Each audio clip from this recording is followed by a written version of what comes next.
Speak Student! Macbeth, a la Shmoop. Try not to lose your head.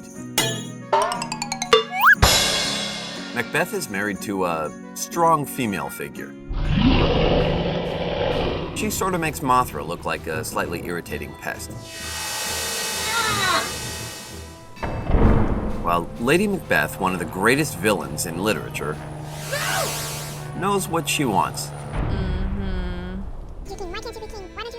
She urges the man of the house to take action and start lopping off heads so he can become king. Of course, things don't turn out so great for Macbeth in the end. But we wonder, would his situation have been any better if he didn't have a wife who was hitting the crazy pills? Well, for the purposes of this story, we have to assume that prophecies are a real thing. It is prophesied by the witches that Macbeth will become the King of Scotland. Double, double, toil and trouble.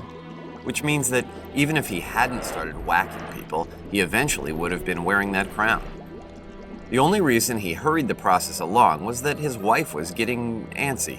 Are you king yet? Ugh. Then again, the witches later prophesied that he had to, among other things, watch out for Macduff, the guy that ends up sending him to his maker. Guess again. But could this prophecy have been avoided if Macbeth hadn't fouled up in the first place? Foul.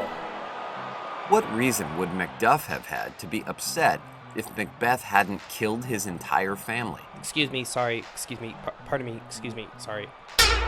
That's it. He's dead.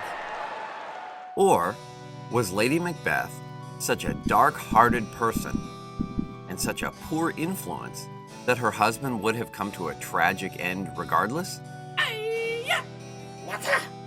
Maybe she would have been his undoing whether there had been any prophecies or not. So what do you think? If Lady Macbeth had been more patient and Macbeth hadn't gone on his little killing spree, would he have remained in one piece? Was he doomed no matter what because of the witch's prophecies? Or was he doomed the instant he married a complete Looney Tune? Shmoop amongst yourselves. Double, double, toil and trouble. Subscribe to check out more equally fantabulous videos. You should see the subscribe button just below this one. If you're having trouble locating it, we recommend you watch our video, How to Find the Subscribe Button.